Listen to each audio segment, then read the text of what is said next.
ఇప్పుడు మనం bad breath గురించి మాట్లాడదాం. బ్యాడ్ బ్రెత్ కారణాలు ఏంటి? ఫస్ట్ వచ్చేసి గారె పట్టడం వల్ల. ఆ గారె ఎందుకు పడుతుంది? మనం రోజు తినే ఫుడ్ సలైవాలో ఉన్న కాల్షియంతో కలిసి ఒక గట్టి మాస్ ఫామ్ అవుతుంది. అది మన పళ్ళల్లో ఇరుక్కుంటుంది. దానివల్ల మనకి స్మెల్ వస్తుంది. సో అది మనం నార్మల్ బ్రషింగ్తో పోదు. కాబట్టి మనం డెంటిస్ట్ దగ్గర క్లీనింగ్ కోసం వెళ్ళాలి.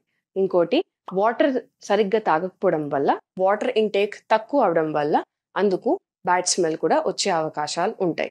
ఆనియన్ ఫుడ్, గార్లిక్ ఫుడ్ అలాంటివి తింటే కూడా మనకి బ్యాడ్ బ్రెత్ అనేది వస్తుంది. సో అలా అని తినిన తర్వాత ప్రతిసారి పుక్లించుకుంటే సరిపోతుంది. సో ఎలా బ్యాడ్ బ్రెత్ మనం మేనేజ్ చేయొచ్చు అని అంటే, మనము సంవత్సరంలో ఒకసారి టీత్ క్లీనింగ్కి డెంటిస్ట్ దగ్గరికి వెళ్ళాలి. వాటర్ ఎక్కువ శాతం గుర్తొచ్చినప్పుడల్లా మనం తాగాలి.